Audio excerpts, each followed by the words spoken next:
Deux têtes fortes, deux visions assumées, une seule mission, comprendre.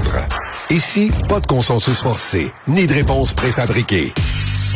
On questionne, on analyse, on propose. Rémi Villemure et Karima Brick confrontent l'actualité avec intelligence, caractère et conviction. Brick, Villemure, là où les débats d'idées prennent toute la place. Quel plaisir de vous retrouver tout le monde. Bon jeudi. Bonjour Karima. Bonjour. On reçoit Régent Tremblay dans pas long, là. Mesdames et messieurs. Oui. La vedette. Ben oui, complètement. Non, mais quand même, Régent Tremblay, ça reste, je veux dire, c'est un monument quand même aussi. Là, oui, on le connaît en termes de sportif, journaliste sportif, mais aussi, écoute, point de vue culturel, lancer compte. Il y a tellement fait de choses qui ont marqué quand même, je dirais, la culture aussi québécoise. Puis, il y a pas la langue dans sa poche. Ça, on aime ça. On aime justement les gens qui n'ont pas peur de dire ce qu'ils pensent et qui le font, en fait, notamment sur des sujets comme par exemple... Oh, il n'est pas de bonne humeur aujourd'hui. Oui, c'est ça. OK, non, oui. Non, regardez, restez avec moi, nous. Moi, je commençais, là, j'étais vraiment avec mes grandes envolées. Je faisais plein de beaux compliments, mais il n'est pas de bonne humeur ce matin. Non, en fait, il nous traite pas tous, là, mais il traite beaucoup d'entre nous de moutons qui bêlent. On vous garde la surprise, c'est dans quelques instants. Karima, est-ce que c'est... moi, en tout cas, je vais le faire. Oui? Je vais faire... un petit rendre hommage à QS. J'ai sans aucune ironie. Un grand moment aujourd'hui. Je vous le dis, là, un grand moment de radio ce matin, là, l'hommage à QS. Ça paraît-tu que j'essaye d'avoir Ruba Gazelle en entrevue puis que c'est compliqué? Non, mais on l'a eu cet été. On l'a eu une fois, mais on se rappelle quand on l'a eu, on lui a dit, vous sortez pas beaucoup, puis on a fait beaucoup de demandes d'entrevue, puis là, on nous avait dit, on a parlé de logement. Oui, elle est venue. Elle va venir. De toute façon, regardez, c'est la campagne électorale. Il me semble qu'ils ont intérêt à parler à leurs électeurs aussi. Mais oui, on a reçu Ruba Gazelle. C'est juste que c'est la députée de Mercier. Puis nous, nos studios sont dans Mercier. Oui. Fait que c'est sûr que, tu sais, quand, mettons, ils nous disent, on est occupé au bureau de circonscription, pas eux, là. Je dis pas ça, mais tu sais, des fois, on fait des demandes à des députés puis ils nous disent, on est occupé. Ouais. Mais eux, ils ont comme pas cette excuse-là. Mais pour être précis, là, OK, je leur rends un petit hommage et je sais pas si tu vas embarquer avec moi dans ce bateau-là, mais depuis quelques années, un reproche qu'on leur fait beaucoup, et je pense que c'est un reproche qui est fondé, c'est que ils sont passés d'une gauche ouvrière, d'une gauche populaire, d'une gauche très classique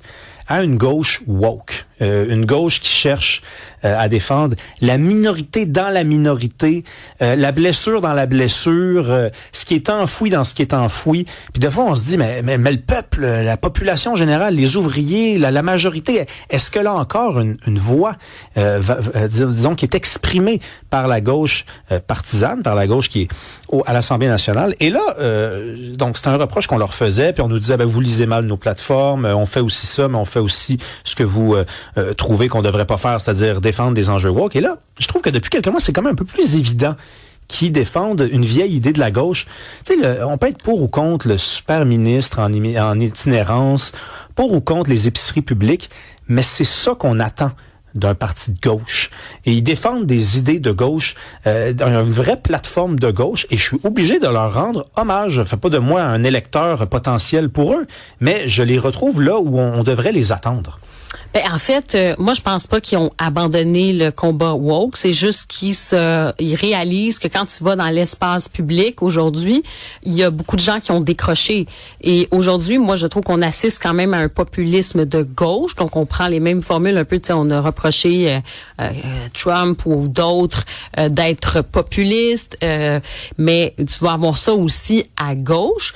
Mais sauf que pendant des décennies, le combat était plus sur cette guerre culturelle. C'était, je pense que ça prenait beaucoup d'espace aussi dans ces plateformes-là. On parlait de toutes les notions de privilèges blancs, de racisme systémique, sur les enjeux avec la théorie du genre. Moi, je pense qu'ils sont encore là-dessus. Ils sont encore branchés full pin 100 watts sur le côté, là, ces éléments-là. Ça n'a pas changé.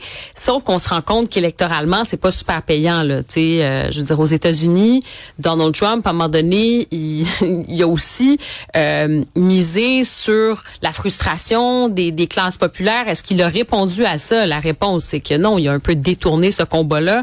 On parle de l'enrichissement aussi personnel de Donald Trump et tout ça. Mais les causes et ce ressentiment-là d'une partie de la population, des travailleurs qui ont été touchés par la désindustrialisation, qui ont été même méprisés par les élites qui étaient souvent à gauche et progressistes quelque part. Hein? Tu sais, quand on parlait de la Rust Belt, puis les travailleurs blancs des classes populaires des qui usines. étaient, des usines, là, c'est ça. Ben, tu sais, au Québec, t'as aussi des gens qui travaillent, il y en a qui vont habiter en ville, d'autres qui habitent en région, puis qui se sentaient même méprisés par ces élites-là, où on avait l'impression qu'il fallait toujours les rééduquer. Puis cette gauche, voire cette gauche radicale-là, était beaucoup dans ce combat culturel, et ils se sont rendus compte quand même que, OK, il faudrait peut-être revenir aux fondamentaux. Et là-dessus, où je partage ton point de vue et ton avis, c'est que quand Québec solidaire décide de parler des travailleurs, de la crise du logement, ben là, on a un peu plus d'intérêt parce qu'on se dit, bon, enfin, ils se préoccupent du coût de la vie, de l'argent qu'il y a dans nos poches, puis ça nous touche au quotidien. Ensuite, ben là, on peut débattre. T'sais. Est-ce que une épicerie publique, par exemple, ça a l'air bien beau, là, mais moi, j'attends quand même la démonstration que tout ça va être, que ça va pas nous coûter des millions et que l'argent, au final, on se dit on va aider les gens, ça va coûter moins cher, on va créer de la compétition. Pas certaine qu'on va créer tant de compétition avec les autres épiceries si t'en as 15, puis si finalement ça se retrouve quelque part à être subventionné. Là, oui, mais c'est une bonne ou une mauvaise idée, mais au moins on est sur le terrain des idées puis des projets qui nous touchent à peu près tous. Oui, mais alors c'est ça, qu'on au moins était dans des idées farfelues de département de sciences sociales en faisant passer ça pour des faits, à débattre autour de concepts qui sont encore... Mais ils n'ont pas abandonné ça. Ils n'ont pas abandonné ça. Mais ils n'ont pas abandonné, mais au moins c'est pas dominant dans leur discours depuis quelques semaines. Ça pogne pas aussi. Ben oui, mais peu importe pourquoi. Ça pogne pas non mais plus. moi, je te dis, je leur rends hommage. Peu importe pourquoi ils ont pris cette décision-là. Je suis pas en train de, tu sais, je trouverais ça de mauvaise foi de dire, mais c'est parce que ça pogne pas qu'ils ont fait ça. Ils l'ont fait. Ils ont fait leur tournée des régions, carrément, puis ils se sont rendus compte que ça marchait pas. Je pense qu'on se dit, là-dessus, on s'entend sur ce point-là. Moi, je dis, tant mieux qu'ils parlent de ça. Je t'en dis, après ça, je t'ai dit, on peut débattre des propositions. Moi aussi, je suis contente qu'ils parlent je me dis, OK, au moins, on parle de logement. Tu sais, il y a quand même cet espace-là pour la gauche qui a été délaissé, là. Puis ils ont été les artisans de leur propre malheur, quelque part, là. On se rappelle Étienne Grandmont à Québec qui disait que c'était sexiste, je pense, le transport en commun. Il y avait comme un problème de sexisme. Mais tu disais, arrêtez avec ça, lâchez-nous, ça ne marche pas, ça ne colle pas, ça ne lève pas. Puis je pense que c'est quand ils ont quitté Montréal. C'est parce qu'à un moment donné, ils ont dit, on va aller se promener en région. Puis, tu sais, Sol Zanetti, il y a pas longtemps, il était dans le Bas-Saint-Laurent, sur un bateau, à un traversier. Puis, il dit, je rencontre les gens. C'est sûr, là, qu'il a rencontré le vrai monde, là. Il a rencontré le vrai monde, puis ils leur ont dit, ça ne marche pas ici. Mais en même temps, on parle pas le même langage. Puis, regarde, t'as raison de souligner, tant mieux qu'ils amènent ces sujets-là. Mais en même temps, rappelle-toi quand Gabriel Nadeau-Dubois, c'était quand même un politicien de talent. Un gars brillant, tu sais, intelligent, tout ça. Après, on peut partager ou non ses convictions, mais lui, il voulait orienter tout ça en disant, on veut être quelque part un parti gouvernement, puis oui, il faudra amener un peu de pragmatique, mais c'est pas cette visée-là qui a gagné quand même, là. Tu sais, ça, je te dis, moi, je suis pas dupe non plus. Je laisse la chance aux coureurs, puis tu sais, on parle d'itinérance, on parle de logement, on parle d'épicerie, puis tant mieux si on amène des idées, puis comme ça, peut-être que c'est pas l'idée telle qu'elle est en ce moment, peut-être que ça, on va dire, ben c'est quoi, il y avait du bon dans cette idée-là, puis oui, peut-être que l'affaire de l'épicerie, peut-être qu'on peut trouver un projet qui est meilleur, mais au moins, tu sais, on avance des solutions. Mais je dis juste que attention quand même, parce que moi j'ai l'impression que t'as quand même une aile de gauche radicale qui est là, qui pousse. Elle y tient. Puis puis elle est quand même plus incarnée du côté de Rubas-Gazal que peut-être Gabriel Nadeau-Dubois à un certain moment qui voulait faire une redéfinition de tout ça, repenser un peu justement c'est quoi les priorités, où est-ce qu'on s'en va avec ça, puis t'as vu dans quel psychodrame ça a viré aussi à QS, là. Oui, mais tu sais, il faut leur donner du temps, là. Il faut leur donner du temps. Je pense que, écoute, c'est même pas de l'espérance ni même de la foi.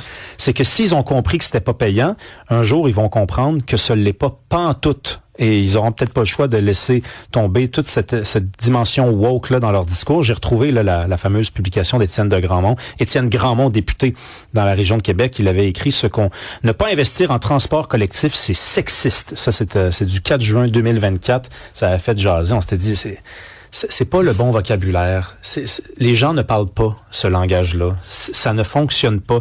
Et quand t'es le parti de la majorité, quand t'es le parti du peuple, c'est comme étonnant, y compris pour les observateurs de la chose publique, mais aussi pour le monde, tout le monde.